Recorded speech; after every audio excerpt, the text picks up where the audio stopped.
Let me paint a picture. A real emergency just hit and you suddenly need cash. Over the last 2 years, you paid $20,600 into what a suited financial guru online promised you was an unstoppable compound interest machine. You log into your account to pull your money out. The screen loads. Your available cash value is exactly $0. You did not get hacked. You were not robbed. You bought whole life insurance. Let me walk you through the pitch because it's genuinely brilliant. They usually call it infinite banking or becoming your own bank. The wealth architect sits you down and explains that regular people are the losers in the banking system.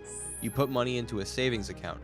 The bank lends that money out as mortgages at 7%, pays you 1%, and keeps the entire difference.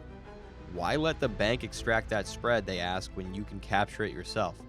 The pitch goes like this. You take a permanent whole life policy and overfund it. You stuff as much money as legally allowed into it every month. That money grows and builds a secondary component called cash value. When you want to buy a car or make an investment, you do not go to a bank, you borrow against your cash value. Because it's a loan, it's tax-free. Because your money stays inside the policy and keeps compounding, your wealth grows uninterrupted. You're paying interest back to yourself instead of to some faceless bank. It sounds like a legitimate cheat code for anyone trying to build real wealth. Now let me show you the actual math, because it's devastating. Take a 30-year horizon and a policy with $12,000 a year in premiums. By year 15, you've paid $180,000 in premiums. Your cash value is roughly $190,000.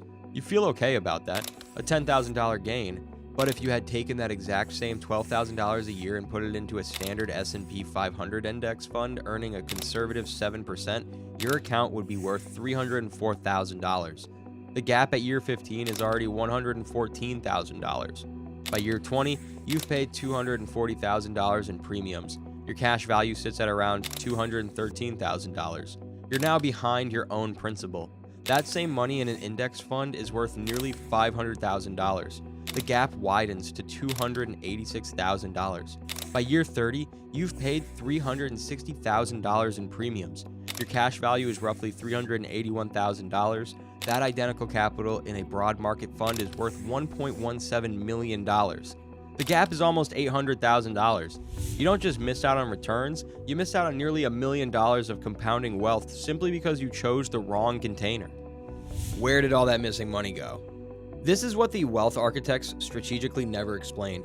It went directly to commissions. Dr. Jim Daly from the White Coat Investor states it plainly. The commission on a whole life insurance policy is typically between 50 and 110% of your first year premium. If you signed up to pay $12,000 a year, the agent just made roughly $10,000 the moment you signed the paperwork. That's why your cash value in year one is $0. Your money did not go to work in the market, it went to pay the salesman. I was reading through a personal finance forum recently, and a user posted a story that stopped me cold. He wanted to be responsible and start saving. He paid $2,500 in premiums over his first 12 months. When he lost his job, he logged in to pull his money to cover rent. His total cash value was $16. Let me say that again. He handed over $2,500 and they gave him back $16. He wrote that he realized entirely too late that he had been naive to ever think of this as an investment. This is not a rare outcome. Roughly 80% of whole life insurance policies are surrendered before the policyholder dies. 80% of buyers eventually run the math, realize they're bleeding to fees, and cancel. And when you cancel early, you forfeit much of what little cash value you've built.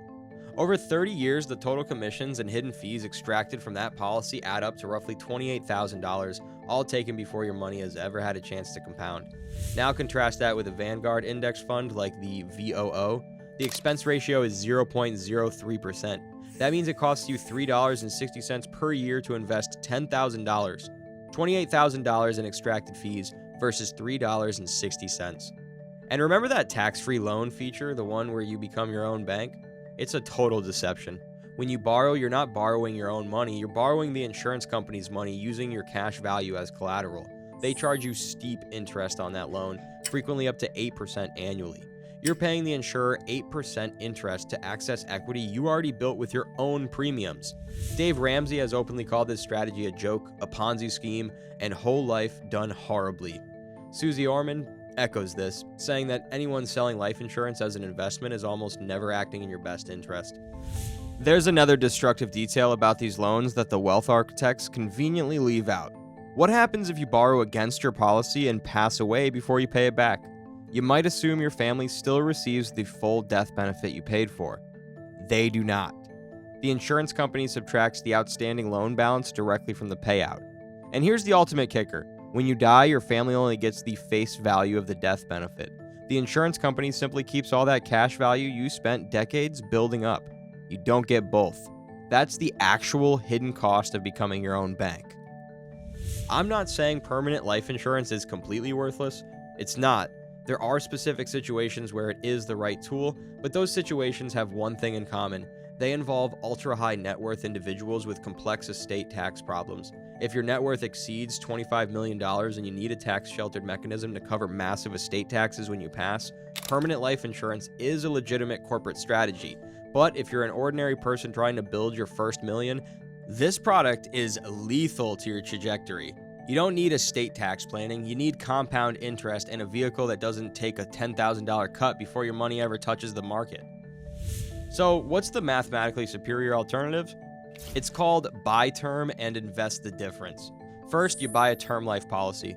Term life is cheap because it's pure insurance, nothing more. For a healthy 30-year-old, a $1 million term policy typically costs between $40 and $60 a month. You buy a 20 or 30-year term that covers your family during the years it matters most. Second, you invest the difference. Remember that $12,000 annual premium the whole life policy demanded? You cover your family for $50 a month in term premiums. That leaves $11,400 a year. You take every single dollar of that and put it into a low-cost index fund inside a Roth IRA. If you max the Roth at $7,000 annually, the remaining $4,400 goes into a standard brokerage account in VOO or a similar fund. Your money goes to work immediately. No first-year commissions evaporating your principal, no hidden administrative fees eating your returns, no loans at 8% to access money you already own. If you face an emergency, you sell shares. Your money's fully liquid and fully under your control.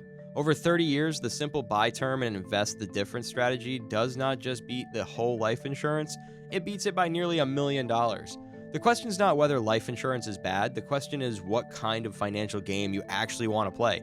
Do you want a system that quietly turns you into a millionaire, or do you want a product that sounds like a secret weapon but actually just makes an insurance agent rich? Do the boring work first, buy the term policy, invest the difference, let compound interest do the heavy lifting while everyone else chases wealth architects. That is the income mission. Subscribe so you don't miss the next one, where I expose the exact passive income trap that's currently bankrupting thousands of aspiring entrepreneurs.